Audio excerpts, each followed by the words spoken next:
지구의 최북단에 위치하여 영원히 얼어붙어 있을 것만 같았던 그린란드가 최근 뜨겁게 달아오르고 있습니다. 그동안 우리는 그린란드가 위치한 북극을 생각할 때 빙하가 녹아내려 서식지를 잃은 북극곰의 비극이나 해수면 상승으로 인한 환경적 재앙만을 주로 떠올려왔습니다. 그러나 현재 시점에서 세계 각국의 정상들과 글로벌 자본가들이 북극을 바라보는 시선은 이전과 완전히 다릅니다. 그들의 눈에는 녹아내리는 얼음이 재앙의 징조가 아니라 거대한 기회의 문이 열리는 신호탄으로 비치기 때문입니다. 지난 2019년 도널드 트럼프 당시 미국 대통령이 덴마크 정부에게 그린란드를 매입하고 싶다는 제안을 했던 사건을 기억하실 겁니다. 당시 전 세계 언론과 대중은 이를 두고 부동산 사업가 출신 대통령의 우발적인 농담이나 외교적 결례라며 비웃음을 보냈습니다. 덴마크 총리 역시 터무니없는 이야기라며 단호하게 거절의 뜻을 밝혔습니다. 하지만 경제적인 관점과 냉혹한 국제 정치의 시각에서 이 사건을 재조명해 보면 이는 결코 단순한 농담이 아니었습니다.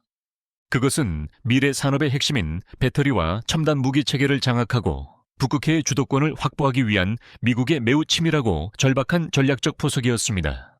현재 북극에서는 인류 역사상 가장 거대한 규모의 자본과 패권의 이동이 시작되고 있습니다. 얼음이 녹아내린 바로 그 자리에 전 세계의 자본과 군사력이 집중되고 있습니다. 우리는 흔히 중동의 두바이를 사막 위에 세워진 기적이라고 칭합니다. 황무지였던 사막에서 검은 황금이라 불리는 석유가 솟구치며 전 세계의 자본을 빨아들였기 때문입니다. 그런데 이제 그 기적의 무대가 뜨거운 사막에서 차가운 얼음 바다로 이동하고 있습니다. 빙하가 녹으면서 인류가 한 번도 경험하지 못한 새로운 뱃길이 열리고 그 바닥과 그린란드의 지하에 잠들어 있던 막대한 자원들이 모습을 드러내고 있기 때문입니다.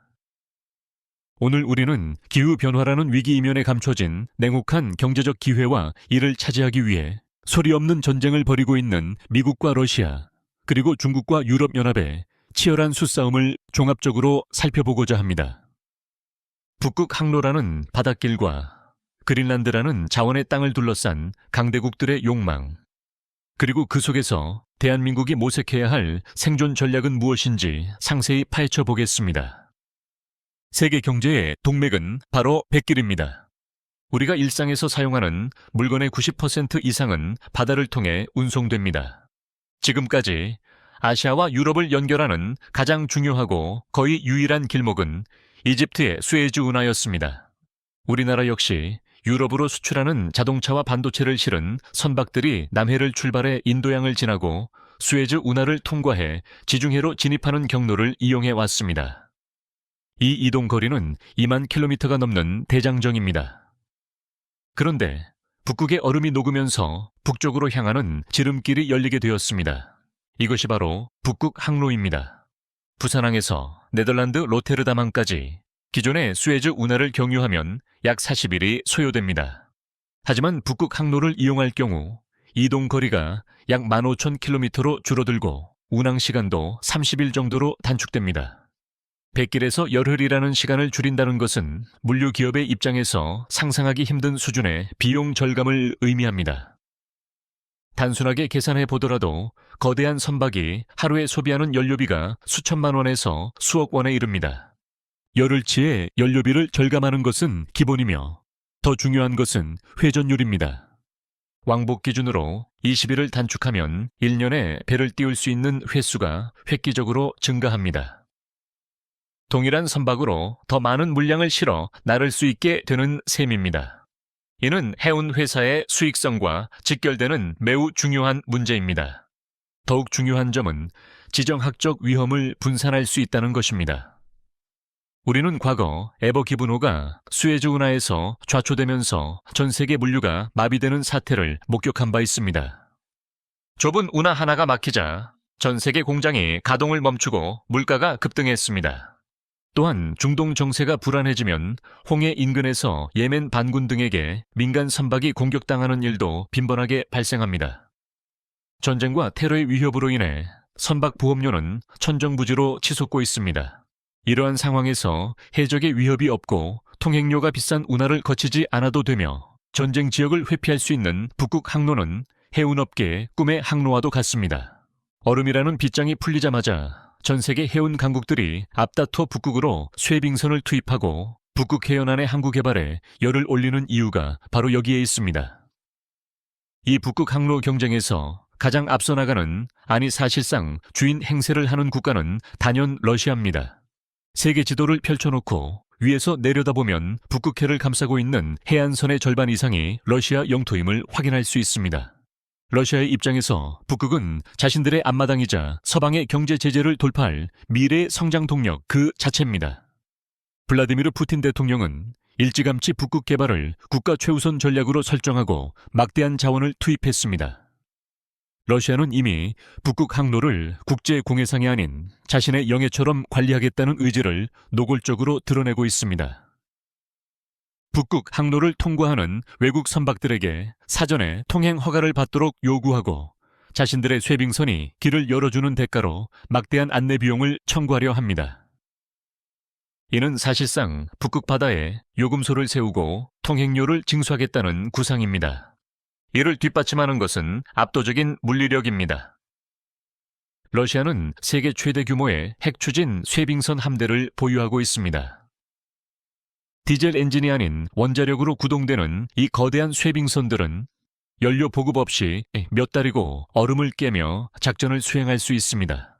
얼음을 깨고 길을 여는 쇠빙선은 북극에서의 영향력을 상징하는 가장 강력한 무기입니다. 미국조차도 쇠빙선 전력에 있어서는 러시아의 상대가 되지 못합니다. 군사적인 움직임 또한 심상치 않습니다. 러시아는 냉전 시대 이후 방치되었던 북극의 군사기지들을 다시 개방하고 재정비했습니다. 이곳에 최첨단 레이더 기지를 건설하고 북극의 혹독한 추위에서도 작동하는 극초음속 미사일 부대를 배치했습니다. 영하 50도의 추위를 견딜 수 있는 특수부대를 양성하고 북극해 전용 무기들을 개발해 실전 배치하고 있습니다. 러시아에게 북극은 단순한 바다가 아니라 미국과 북대서양 조약기구를 견제하고 군사적 우위를 점할 수 있는 요새이자 안보의 최전선입니다. 여기서 매우 흥미롭고도 위협적인 점은 북극과 국경을 단 1cm도 맞대고 있지 않은 중국의 움직임입니다. 중국은 스스로를 북극에 근접한 국가라는 뜻의 근북극 국가라고 지칭하며 이 판도에 억지로 끼어들었습니다. 지리적으로는 멀리 떨어져 있지만 북극의 기후 변화가 중국의 농업에 영향을 미친다는 논리를 내세우며 북극 문제에 개입할 명분을 만들었습니다. 중국이 내세우는 전략은 일명 빙상 실크로드입니다. 육상의 실크로드와 해상의 실크로드에 이어 북극의 백길까지 장악해 세계 무역의 주도권을 완전히 확보하겠다는 거대한 야심입니다. 중국에게 북극 항로는 에너지 안보와 직결된 생명선입니다. 현재 중국이 수입하는 원유와 가스의 대부분은 중동에서 출발해 싱가포르 앞에 좁은 말라카 해협을 통과해야 합니다. 만약 대만 문제 등으로 미국과의 군사적 갈등이 극에 달해 미국이 말라카 해협을 봉쇄해버린다면 중국 경제와 군대는 원유 공급이 끊겨 순식간에 마비될 수 있습니다. 중국의 입장에서 북극 항로는 미국의 영향력과 해군력이 미치지 못하는 곳이자 유사시에 에너지를 조달할 수 있는 유일한 탈출구이자 대체 경로인 셈입니다. 그래서 중국은 러시아와의 밀월 관계를 강화하며 막대한 중국 자본을 북극 개발에 쏟아붓고 있습니다. 러시아가 자금이 부족해 개발하지 못하고 있던 야말 액화천 연가스 프로젝트에 거액을 투자하여 지분을 확보했습니다. 또한 쇠빙선을 자체적으로 건조하며 기술을 축적하고 북극 이사회 참관국 자격으로 국제사회에서의 발언권을 점차 높여가고 있습니다. 자본은 중국이 조달하고 영토와 군사적 보호는 러시아가 제공하는 형태의 위험한 연합전선이 북극에서 형성되고 있는 것입니다. 이제 시선을 바다에서 육지로 돌려보겠습니다. 트럼프 전 대통령이 그토록 원했던 땅, 바로 그린란드입니다. 그린란드는 국토의 85%가 얼음으로 덮여 있습니다. 하지만 지구온난화가 가속화되면서 이 두꺼운 얼음이 녹아내리고 있고 그 밑에 감춰져 있던 태고의 지층이 드러나고 있습니다. 지질학자들의 탐사 결과는 충격적이었습니다. 이 섬의 지하에는 전 세계가 수백 년을 사용하고도 남을 만큼의 막대한 자원이 잠들어 있었습니다. 가장 주목해야 할 자원은 바로 히토류입니다. 히토류는 말 그대로 희귀한 흙이라는 의미를 가집니다. 스마트폰과 전기차 모터, 그리고 풍력 발전이 터빈은 물론 미사일 유도 장치와 스텔스 전투기에 이르기까지 첨단 제품에는 반드시 포함되어야 하는 핵심 광물입니다. 그래서 우리는 히토류를 4차 산업혁명의 쌀 또는 21세기의 비타민이라고 부릅니다. 미국 지질조사국에 따르면 그린란드에는 약 1,500만 톤 이상의 히토류가 매장된 것으로 추정됩니다. 이는 전 세계 매장량의 10%가 넘는 엄청난 양이며 특히 중국이 독점하고 있는 중히토류가 풍부하다는 점에서 그 가치는 금액으로 환산하기조차 어렵습니다. 얼음이 녹는다는 것은 기후재앙의 신호탄이기도 하지만 자원 시장의 관점에서는 굳게 닫혀있던 보물창고의 문이 열린다는 것을 의미합니다. 이 히토류가 왜 전기차와 배터리 패권의 핵심일까요? 전기차의 성능을 결정하는 것은 배터리의 용량과 모터의 효율입니다. 그리고 고성능 모터를 제작하기 위해서는 강력한 자력을 지닌 연구자석이 필수적입니다. 이 연구자석을 만드는 데 들어가는 핵심 소재가 바로 너디뮴과 디스프로슘 같은 히토류 원소들입니다. 이 히토류가 없으면 고효율 전기차 모터를 생산할 수 없습니다. 테슬라를 비롯한 전 세계 완성차 업체들이 히토류 확보에 사활을 거는 이유가 여기에 있습니다. 배터리 양극재에 들어가는 니켈이나 리튬만큼이나 모터에 투입되는 히토류는 전기차 시대를 지탱하는 양대 축입니다. 문제는 현재 이 히토류 시장을 중국이 거의 완벽하게 장악하고 있다는 점입니다.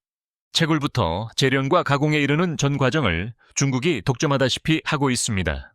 만약 중국이 마음만 먹고 히토류 수출을 통제한다면 전 세계 전기차 공장과 미사일 공장은 그날로 가동을 멈추어야 합니다. 이것은 단순한 가정이 아니라 실제 벌어지고 있는 위협입니다. 서방 세계에게 그린란드는 이러한 중국의 독점이라는 목줄을 끊어낼 수 있는 유일한 대안이자 비상 탈출구인 셈입니다. 중국 역시 이 사실을 누구보다 잘 인지하고 있습니다. 자신들이 보유한 히토류 독점권이 흔들리는 것을 원치 않기 때문에 중국은 오히려 그린란드 진출에 가장 적극적이었습니다. 중국의 국영기업들은 막대한 자본을 앞세워 그린란드의 광산 개발권에 투자했습니다. 대표적인 예가 호주의 광산 기업인 그린란드 미네랄스에 중국의 성어 자원이 대주주로 참여한 것입니다. 겉으로는 호주 기업이지만 실질적인 자본과 기술은 중국의 영향력 아래 있는 구조를 만든 것입니다. 중국은 광산뿐만 아니라 그린란드의 인프라 건설에도 손을 뻗었습니다. 공항을 확장하고 항구를 짓겠다며 투자 제안을 했습니다. 자원을 채굴해서 중국으로 운송할 길을 닫겠다는 의도였습니다. 만약 그린란드의 자원전마저 중국의 손에 넘어간다면 미래 산업의 주도권은 영원히 중국이 쥐게 될지도 모르는 상황이었습니다. 이런 중국의 움직임을 미국이 방관하고 있을 리 없었습니다. 미국은 덴마크 정부를 강력하게 압박했습니다. 중국 자본이 그린란드 공항 건설에 참여하는 것을 저지했고 덴마크 정부가 직접 자금을 조달하도록 유도했습니다. 그린란드는 덴마크의 자치령이지만 외교와 국방 권한은 덴마크가 보유하고 있기에 가능한 조치였습니다. 미국은 그린란드에 영사관을 다시 개설하고 경제 지원 패키지를 제안하며 영향력을 확대했습니다. 바이든 정부 들어서도 이러한 기조는 변함이 없습니다. 유럽연합 역시 뒤늦게 상황을 파악하고 핵심 원자재법을 발효하며 그린란드 자원 확보 경쟁에 뛰어들었습니다. 이제 그린란드는 미국과 유럽, 그리고 중국이 정면으로 충돌하는 자원 전쟁의 최전방 고지가 되었습니다. 그린란드 자원 전쟁의 상징과도 같은 곳이 바로 크바네펠트 광산입니다. 이곳은 세계 최대 규모의 히토류뿐만 아니라 막대한 양의 우라늄이 매장된 곳으로 유명합니다. 우라늄은 원자력 발전의 연료이자 핵무기의 원료가 되는 전략 자원입니다. 히토류를 채굴하면 부산물로 우라늄이 나올 수밖에 없는 지질학적 구조를 가지고 있습니다.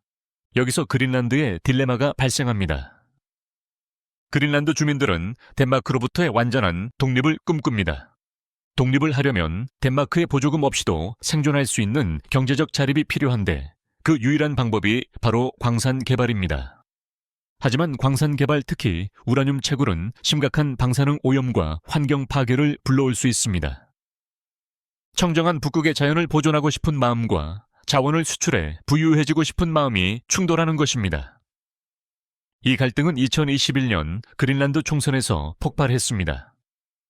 당시 집권당은 광산 개발을 찬성했지만 환경 보호를 내세운 야당이 승리하면서 크바네펠트 광산 개발은 잠정 중단되었습니다. 하지만 세계적인 자원 부족 사태와 서방 세계의 압박은 계속되고 있어 언제 다시 개발의 문이 열릴지 모르는 휴화상 같은 상황입니다. 유럽연합은 탄소 중립과 환경 보호를 주창하면서도 당장의 에너지 위기 앞에서는 그린란드의 자원을 탐내는 이중적인 태도를 보이고 있습니다. 경제적 경쟁은 곧 군사적 긴장으로 이어졌습니다. 오랫동안 북극을 방치했던 미국도 러시아와 중국의 밀착을 목격하며 전략을 전면 수정했습니다. 알래스카의 군사력을 증강하고 노후화된 쇠빙선을 대체할 새로운 극지보안 쇠빙선 건조 계획을 서두르고 있습니다. 여기에 유럽의 안보 지형 변화가 불을 지폈습니다. 러시아의 우크라이나 침공 이후 중립국 지위를 유지하던 핀란드와 스웨덴이 북대서양 조약기구인 나토에 가입했습니다. 이로써 북극 이사회를 구성하는 8개 나라 중 러시아를 제외한 7개 나라가 모두 나토 회원국이 되는 상황이 벌어졌습니다. 북극해가 사실상 러시아 대 나토의 대결 구도로 재편된 것입니다. 미국과 나토는 북극해에서의 연합훈련을 강화하며 러시아의 남하를 저지하려 하고 있고, 러시아는 이에 맞서 핵 위협 카드를 만지작거리고 있습니다. 가장 차가운 얼음 바다가 가장 뜨거운 화약고로 변해가고 있는 것입니다. 과거 냉전 시대에 소련의 미사일이 미국으로 향하는 최단 경로가 북극 상공이었음을 상기해 본다면 북극의 재무장은 전 세계 안보에 심각한 위협이 아닐 수 없습니다. 그렇다면 이 거대한 신냉전의 파도 속에서 우리나라는 어떤 위치에 있으며 무엇을 해야 할까요? 대한민국은 북극권 국가는 아니지만 북극 개발의 가장 중요한 핵심 파트너 중 하나로 손꼽힙니다. 첫째는 바로 우리의 독보적인 조선 기술 때문입니다. 북극의 두꺼운 얼음을 깨고 나아가는 쇠빙선, 그리고 그 추운 바다에서 액화 천연가스를 영하 162도로 유지하며 안전하게 운반할 수 있는 쇠빙 액화 천연가스 운반선을 건조할 수 있는 나라는 전 세계에서 한국이 거의 유일합니다. 중국이 맹추격하고 있다고는 하지만 극한의 환경에서 견뎌야 하는 특수 선박 기술에 있어서는 아직 한국을 따라오지 못합니다. 러시아가 야말 프로젝트를 진행하며 한국 조선소의 쇠빙 운반선을 대거 발주한 것도 이 때문입니다. 북극 항로가 활성화될수록 튼튼하고 기술력 높은 한국 선박에 대한 수요는 폭발적으로 늘어날 것입니다. 둘째는 배터리 공급망 확보입니다. 우리는 세계 최고의 배터리 제조 기술을 보유한 나라입니다. LG 에너지 솔루션이나 삼성 SDI, 그리고 SK온 등 우리 기업들은 글로벌 배터리 시장을 선도하고 있습니다. 하지만 치명적인 약점이 있습니다. 바로 배터리를 제조하는 원자재가 우리 땅에는 없다는 것입니다. 우리는 핵심 광물의 대부분을 중국 수입에 의존하고 있습니다. 요소수 사태에서 경험했듯이 특정 국가에 대한 과도한 의존은 국가 경제 전체를 위협하는 칼날이 되어 돌아올 수 있습니다. 미국 인플레이션 감축법과 유럽의 핵심 원자재법은 중국산 광물을 배제할 것을 요구하고 있습니다. 이런 상황에서 우리에게 그린란드는 선택이 아닌 필수로 검토해야 할 파트너입니다. 다행히 한국의 지질자원연구원 등은 일찍부터 그린란드와의 협력을 추진해 왔습니다. 하지만 아직 구체적인 개발 성과는 미미합니다. 막대한 자본과 외교력이 필요한 자원 개발 전쟁에서 기업 혼자만의 힘으로는 부족합니다. 또한 부산항은 북극 항로의 시작점이자 종착점으로서 세계적인 물류 허브로 도약할 수 있는 천혜의 입지를 가지고 있습니다.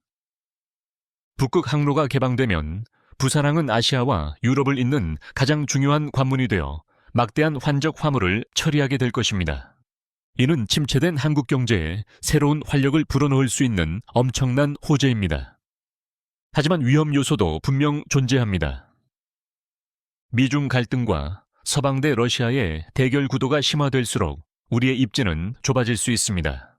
미국은 동맹국들이 러시아나 중국의 북극 개발에 협력하는 것을 경계하고 있습니다. 우리는 안보 동맹인 미국과 경제 파트너인 중국 그리고 북극의 주인 행세를 하는 러시아 사이에서 아슬아슬한 줄타기를 해야 하는 상황입니다. 이야기를 정리해 보겠습니다.